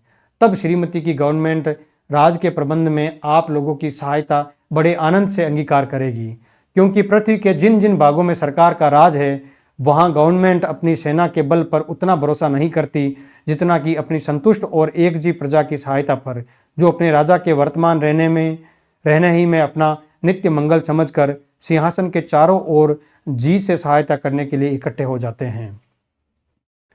सबको पता है सेना कितनी होगी, संख्या कितनी हो सकती है, इसलिए प्रजा को अपने अनुकूल बनाओ कि वह विद्रोह नहीं कर सके। श्रीमती महारानी निर्बल राज्यों को जीतने या आसपास की रियासतों को मिला लेने से हिंदुस्तान के राज की उन्नति नहीं समझती, वरन इस बात में कि इस कोमल और न्याय युक्त राज्य शासन को निरुपद्रव बनाकर चलाने में जो हो उनका स्नेह और कर्तव्य केवल अपने ही राज से नहीं वरन श्रीमती शुद्ध चित्त से यह भी इच्छा रखती है कि जो राजा लोग इस बड़े राज की सीमा पर है और महारानी के प्रताप की छाया में रहकर बहुत दिनों से स्वाधीनता का सुख भोगते आ रहे हैं उनसे निष्कपट भाव और मित्रता को दृढ़ रखें। ठीक है, उपद्रव नहीं करवाना है और प्रेम से रहना, सबको प्रेम से रखना है, और जो आस पड़ोस के राज्य हैं जो स्वाधीन रह रहे हैं उनको भी सहयोगात्मक रवैया अपनाना है। परंतु यदि इस राज के अमन चैन में किसी प्रकार के बाहरी उपद्रव की शंका होगी तो श्रीमती हिंदुस्तान की राज राजेश्वरी अपने पैतृक राज्य की रक्षा करना खूब जानती है। जैसे हम कहते हैं ना पाकिस्तान को बार बार कि अगर कुछ किया ना तो भारत अपनी रक्षा करना खूब जानता है, वही बात है यहाँ पर। यदि कोई विदेशी शत्रु हिंदुस्तान के इस महाराज्य पर चढ़ाई करे तो मानो उसने पूरब के सब राजाओं से शत्रुता की, और उस दशा में श्रीमती को अपने राज के अपार बल, अपने स्नेही और कर देने वाले राजाओं की वीरता, राजभक्ति, अपनी प्रजा के स्नेह और शुभ चिंतन के कारण इस बात की भरपूर शक्ति है कि उसे परास्त करके दंड दे। ये बता दी अपनी सत्ता, ये सौंप रही अपनी अथॉरिटी, बता रही है कि हम ही सुपीरियर है सबसे। ना तो कोई राज्य के अंदर विद्रोह होगा और ना कोई आसपास के अंदर बाहरी क्षेत्रों के अंदर। इस अवसर पर उन पूर्व के राजाओं के प्रतिनिधियों का वर्तमान होना जिन्होंने दूर दूर देशों से श्रीमती को इस शुभ समारंभ के लिए बधाई दी है, गवर्नमेंट ऑफ इंडिया के मेल के अभिप्राय और आसपास के राजाओं के साथ उसके मित्र भाव का स्पष्ट प्रमाण है। मैं चाहता हूं कि श्रीमती की हिंदुस्तानी गवर्नमेंट की तरफ से श्रीयुक्त खान किलात और उन राजदूतों को जो इस अवसर पर श्रीमती के स्नेही राजाओं के प्रतिनिधि होकर दूर दूर से अंग्रेजी राज में आए हैं और अपने प्रतिष्ठित पाहुने पर श्रीयुक्त गवर्नर जनरल गोवा और बाहरी काउंसिलों का स्वागत करूं। सबका स्वागत कर लिया, जो भी राजा आए थे उनका, किलात खां का। और यहाँ देखिए एक बात है, श्रीयुक्त गवर्नर जनरल गोवा क्या है, पाहुने।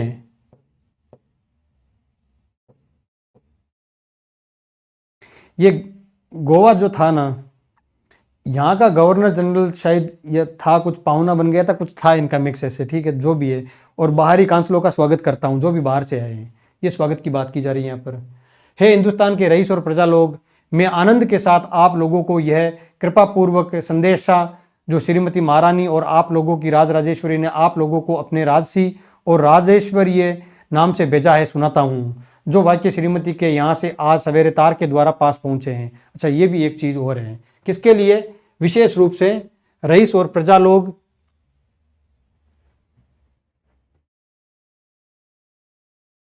के लिए हो गया। क्या है संदेशा, क्या है, हम विक्टोरिया ईश्वर की कृपा से संयुक्त राज्य ग्रेट ब्रिटेन और आयरलैंड की महारानी हिंदुस्तान की राज राजेश्वरी अपने वायसराय के द्वारा अपने सब राजकाज संबंधी और सेना संबंधी अधिकारियों, रईसों, सरदारों और प्रजा को जो इस समय दिल्ली में इकट्ठे हैं अपना राजसी और राज राजेश्वरी आशीर्वाद भेजते हैं और उस भारी कृपा और पूर्ण स्नेह का विश्वास कराते हैं जो हम अपने हिंदुस्तान के महाराज्य की प्रजा की ओर रखते हैं। ये किसका उद्बोधन है, ये टेलीग्राम के किसके द्वारा, तार के, सवेरे तार के द्वारा महारानी ने भेजा वायसराय को और वायसराय पढ़ के सुना रहे हैं।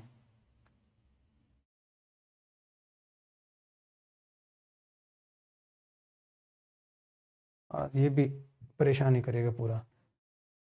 हमको यह देखकर जी से प्रसन्नता हुई कि हमारे प्यारे पुत्र का इन लोगों ने कैसा आदर सत्कार किया और अपने कुल तथा सिंहासन की और उनकी राजभक्ति और स्नेह के इस प्रमाण से हमारे जी पर बहुत असर हुआ।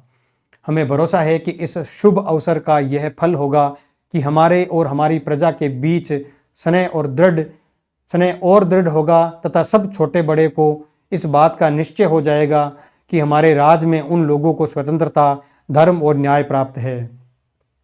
हमारे राज का अभिप्राय सदा यही है कि उनके सुख की वृद्धि, सौभाग्य की अधिकता और कल्याण की उन्नति होती रहे। मुझे विश्वास है कि आप लोग इन कृपामयी वाक्यों की गुणग्राहकता करेंगे।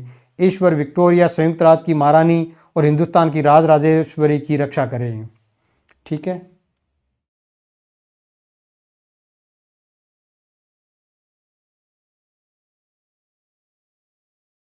इस एड्रेस के समाप्त होते ही नेशनल एंथेम का बाजा बजने लगा और सेना ने 3 बार हुर्रे शब्द की आनंद ध्वनि की। हुर्रे करते हैं ना, हुर्रे हुर्रे। दरबार के लोगों ने भी परम उत्साह से खड़े होकर हुर्र शब्द और हथेलियों की आनंद ध्वनि करके अपने जी का उमंग प्रकट किया। महाराज सेंधिया निजाम की ओर से सर सालार जंग, राजपुताना के महाराजों की तरफ से महाराज जयपुर, बेगम भोपाल, महाराज कश्मीर और दूसरे सरदारों ने खड़े होकर एक दूसरे को बधाई दी और अपनी राजभक्ति प्रकट की। इसके अनंतर श्री युत वायसराय ने आज्ञा की कि दरबार हो चुका और अपनी 4 घोड़े की गाड़ी पर चढ़कर अपने खेमे को रवाना हुए। पूरा हो गया। ये हो गया निबंध पूरा। ठीक है, आपने पाठ कर लिया होगा। बहुत सारी चीज़ें जो महत्वपूर्ण थी वो मैंने आपको नोट करवा दी है। तो ये जो स्लाइड है वो भी आपको टेलीग्राम चैनल है हमारा, वहाँ पर मिल जाएगी। और कुछ सूचना है जो इस के माध्यम से मैं आपको फिर से रिवाइंड करवा देता हूँ कि हमने एक प्रोग्राम शुरू किया है नेट जेआरएफ के लिए 50 लोगों का। इसका हमने एक ग्रुप बना रखा है और अगर आप लोग चाहते हैं तो आपको भी ज्वाइन होने का वहाँ पर मौका मिल सकता है। लेकिन उसका एक तरीका यही है कि जो पहले के 50 लोग हैं अगर वो रेगुलर नहीं रहते टेस्ट के अंदर, उसी से पता चलेगा कि टेस्ट का एक टाइमिंग रखा हमने फिक्स कि संडे को या रविवार को जब भी टेस्ट रखेंगे 2 घंटे का टाइमिंग दिया जाएगा। जितने भी 50 लोग हैं अगर उनमें से कोई भी व्यक्ति अनुपस्थित रहता है तो उस व्यक्ति को उस ग्रुप से बाहर कर दिया जाएगा। 50 व्यक्ति का हमने एक टारगेट बनाया है कि हिंदी साहित्य के 50 व्यक्ति इस बार जो भी हमारे इस चैनल पर क्लास देखते हैं, ये पूरा बेस फ्री ऑफ कॉस्ट रखा हमने, वो 50 लोग नेट नहीं जेआरएफ निकाले हैं। क्या निकाले? जेआरएफ। मैंने कोई फीस नहीं ली आप लोगों से, लेकिन फीस लूंगा जरूर। अगर आपको लगता है कि यहाँ पढ़ने की वजह से आपका सिलेक्शन होता है, अगर आपको लगता है कि जो मैं यहाँ पढ़ा रहा हूँ, जो मैं एक एक चीज़ आपको बता रहा हूँ और जिस प्रकार से आप अगर रेगुलर वृद्धि अपने अंदर या अपने ज्ञान के अंदर अगर आप प्रोग्रेस देखते हैं और अंततः आप जेआरएफ को प्राप्त करते हैं तो उसके लिए जो गुरु दक्षिणा आपको बनती है, आपके मन में जो लगता है वो आप प्रदान कर दीजिए। कोई दिक्कत नहीं है। कोई मैंने किसी प्रकार की विशिष्ट अमाउंट कोई तय नहीं की है। मेरा उद्देश्य सिर्फ यही है कि मैंने जेआरएफ किया है और मुझे पढ़ाने का शौक है तो मैं आप लोगों को पढ़ा रहा हूँ। अगर आपको लगे अंततः कि भाई मेरा कुछ सहयोग था तो और कुछ नहीं तो कम से कम आप यही कह देना कि भाई हम यहाँ पर पढ़े थे तो हमारा सिलेक्शन हो गया, आप भी वहाँ पढ़ सकते हैं जाकर। ठीक है। गुरु दक्षिणा की तो मजाक की बात है, कोई ज़रूरी नहीं है, राशि वगैरह की कोई ऐसी इच्छा नहीं है अभी तक तो। ठीक है। तो जेआरएफ में अगर आपको लगता है कि आपकी वजह, हमारी वजह से आपका सिलेक्शन हुआ है तो आप ये कहेंगे लोगों को कि भी वहाँ पढ़िए। आप उस चैनल पर केवल पढ़ाई की जाती है और बार बार पीवाईक्यू नहीं करवाए जाते हैं, कंटेंट पढ़ाया जाता है। मुझे लगता है कि ऐसा कोई भी चैनल नहीं होगा अभी तो हिंदी साहित्य के अंदर जो पूरा कंटेंट पढ़ा था, वो एक एक वर्ड टू वर्ड पढ़ा था, वो ऐसा कोई भी नहीं होगा। तो एक दो चीज़ और भी है, जैसे कि यहाँ कुछ निबंध तो पढ़ रहे हैं हम, यूट्यूब पर पढ़ रहे हैं। ठीक है, ताकि लोगों को सूचना मिलती रहे और जिन्होंने नहीं पढ़ा वो भी अच्छे तरीके से पढ़ना सीख जाएं। लेकिन कुछ निबंध ऐसे हैं जो कॉपीराइट की वजह से हम यूट्यूब पर नहीं पढ़ा सकते, तो ऐसे निबंध हमारे ऐप में पढ़ाए जाएंगे। प्लूटो हिंदी नाम से ऐप है हमारी, तो वहाँ से आप जाकर ऐप डाउनलोड कर सकते हैं और वहाँ वो क्लासें डाल दी जाएगी। वो क्लासें वहाँ पर भी फ्री रहेगी। देखिए एक चीज़ और भी, जैसे 50 लड़कों की बात कर रहा हूँ ना, तो इसका मतलब ये है कि क्लासेज सबके लिए फ्री रहेगी, या तो ऐप के अंदर या टेलीग्राम ग्रुप के अंदर या यूट्यूब के अंदर क्लासेज आप सबके लिए फ्री रहेगी। लेकिन एक चीज है, एक तो टेस्ट, जो टेस्ट की प्रक्रिया है डेली का, और आपके ऊपर मॉनिटर करना, आपसे एक एक व्यक्ति से संवाद करना। जो भी 50 लोग होंगे उनसे मैं हर दूसरे तीसरे दिन बात करूंगा कि वो कैसे पढ़ रहा है, क्या कर रहा है। ये जो क्या डायरेक्ट मॉनिटरिंग है ना, ये 2 चीजें उन लोगों के लिए उपलब्ध नहीं रहेगी, ये केवल 50 लोगों के लिए रहेगी। हाँ, अगर आप लोग इच्छुक हैं इसके अंदर जुड़ने के लिए और कोई ऐसा व्यक्ति हुआ जो 50 के अंदर रेगुलर नहीं रह रहा है, तो मैं उसको बाहर कर दूंगा। कोई किसी प्रकार का लगाव नहीं है किसी से भी, केवल और केवल पढ़ने वाले अनुशासित लड़के ही चाहिए, लड़कियां भी हो सकती है। तो टेस्ट और मॉनिटरिंग है ना, ये दोनों चीजें विशेष है उन 50 लोगों के लिए। ठीक है, तो जेआरएफ करना है। अगर आप 50 में नहीं है शामिल तो भी आप जेआरएफ कर सकते हैं, क्योंकि पढ़ाया वही जाएगा दोनों जगह, केवल टेस्ट एक्स्ट्रा लेंगे और टेस्ट 50 के अलावा जो भी लोग होंगे उनसे तो कुछ ना कुछ राशि वसूल की जाएगी। ठीक है, उम्मीद करता हूं कि भारतेंदु हरिश्चंद्र का ये जो निबंध है ये पूरा आपको अच्छे से समझ में आया होगा, एक एक वर्ड आपने देख लिया होगा, क्या क्या इस निबंध की विशेषताएं हैं, क्या क्या बात की गई है, और दिल्ली दरबार दर्पण क्यों कहा गया ऐसे, क्योंकि इसके अंदर पूरा चित्रण किया दरबार का, पूरे दरबार के अंदर जो जो घटनाएं थी उसका। ठीक है, तो ये सारी बातें मुझे लगता है आपको समझ में आ गई होगी। प्लूटो हिंदी में बने रहने के लिए आपका धन्यवाद। आपका दिन तो क्या होगा, शुभ रात्रि। ठीक है।